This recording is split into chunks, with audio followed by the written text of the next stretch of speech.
from Hollywood to our viewers all around the world. Thank you for watching. Thank you for having me. It is a great honor to be invited back for a second time. It's a great honor to be here among so many talented women and men. Congratulations to all of you. You made it. We're at the Oscars. Some of you will be going home tonight with an Academy Award. What could be better than that? Nothing, right? So, I do want to mention, this year, when you hear your name called, don't get up right away. Just give us a minute. We don't want another thing. What happened last year was unfortunate. I've not told the story in public because I wanted to save it for tonight, but here's what happened. This is true. Last year, about a week before the show, the producers asked me if I wanted to do some comedy with the accountants, and I said, no, I don't want to do comedy with the accountants. So then the accountants went ahead and did comedy on their own. And I have to hand it to them. It was hilarious, but it won't happen again. This year, the chairman of PricewaterhouseCoopers said, and I quote, "Our singular focus will be on the show and delivering the correct envelopes," which is, does make sense. Just out of curiosity, though, what was your focus the other 89 years? I'm hopeful that things will go smoothly tonight. We can't ruin this one. This is a special year. This is a big one. These are the 90th Academy Awards. This is history happening right here. Our friend Oscar is 90 years old tonight, which means he's probably at home right now watching Fox News.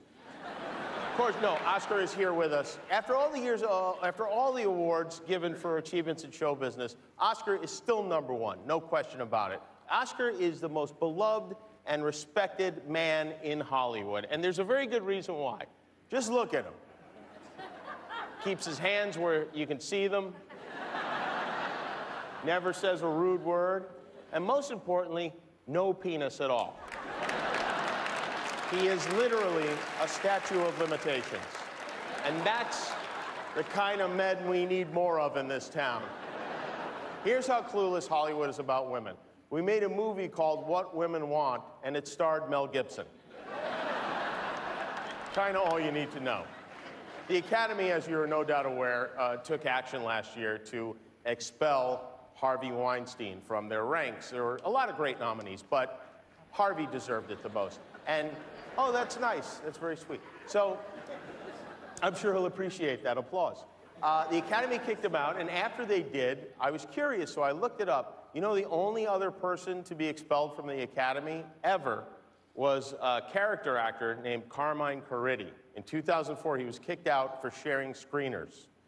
Carmine Corritti got the same punishment as Harvey Weinstein for giving his neighbor a copy of Seabiscuit on VHS.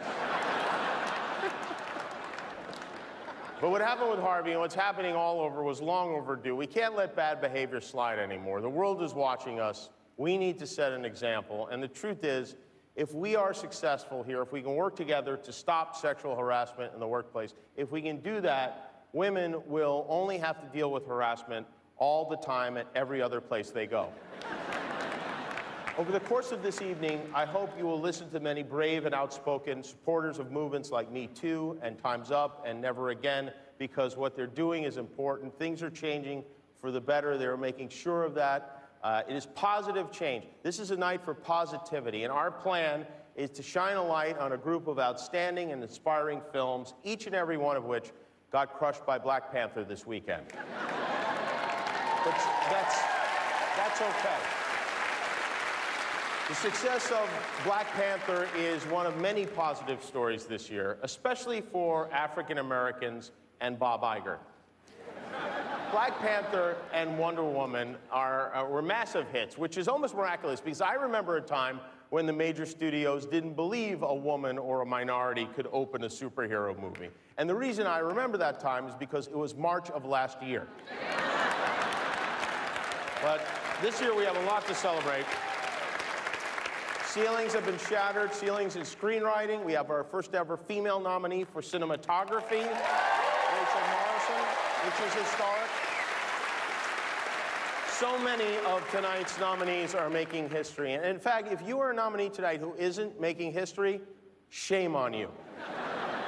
Greta Gerwig is the first woman to be nominated for a director in 8 years. And that's important. Only 11% of movies are directed by women, and that is nuts. We still have a very long way to go in that department, and a very long way to go when it comes to equal pay, especially when you look at what happened with Mark Wahlberg and Michelle Williams. We all know the story. Mark Wahlberg was paid $1.5 million to reshoot his scenes, while Michelle Williams, for her reshoots, got per diem. She was paid $80 a day for the same thing. And what made it especially unfair is that Mark and Michelle are represented by the same agency. And I have to admit, this story really surprised me. This one shook me because if we can't trust agents,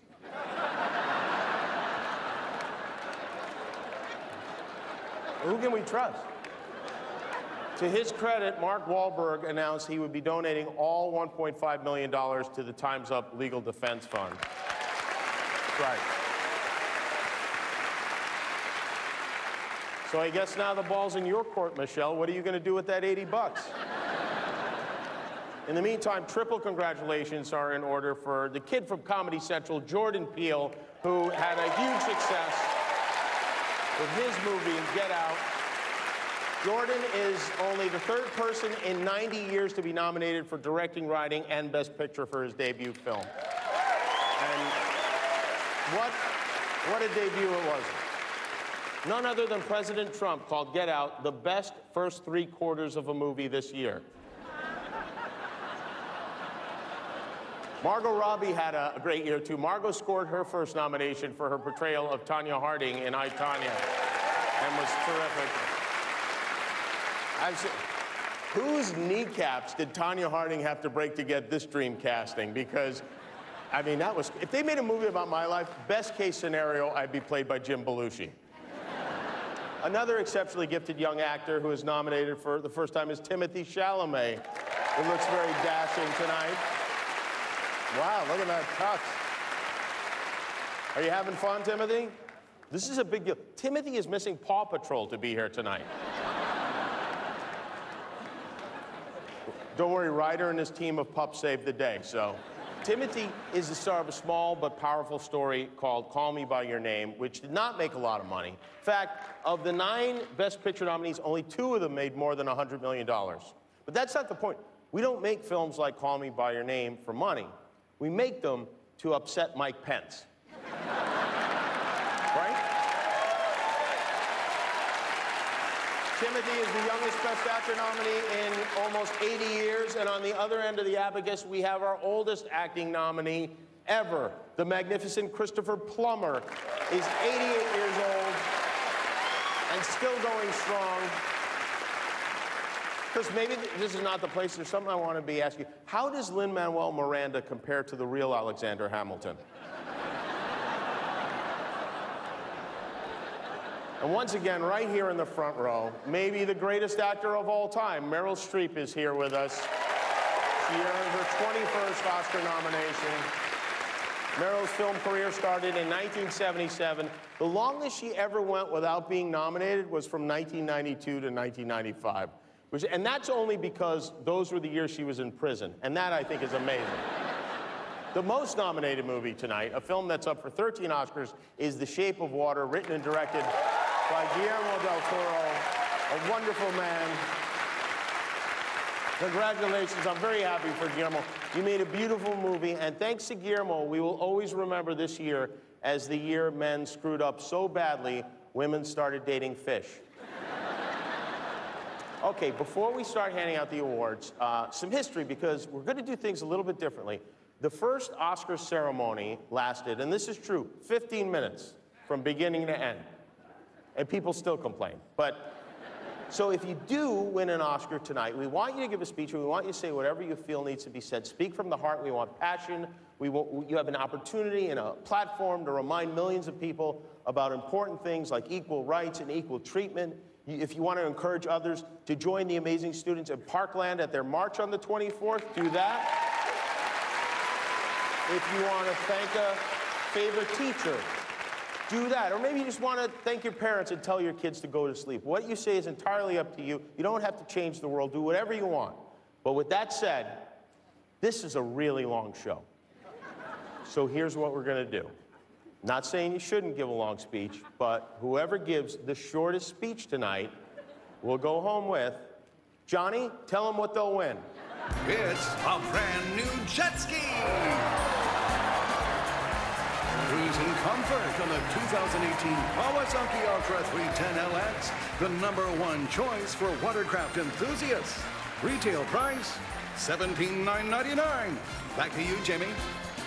Thank you, Helen. Thank you, John. Helen Mirren not included. So, there you go. Why waste precious time thanking your mom when you could be taking her for the ride of her life on a brand new jet ski? This is not a joke. I will be timing you. I have a stopwatch. The moment you are handed that Oscar, the clock will start ticking, so get up here, grab it, and go. And in the unlikely event of a tie, I need to say the jet ski will be awarded to Christopher Plummer. So.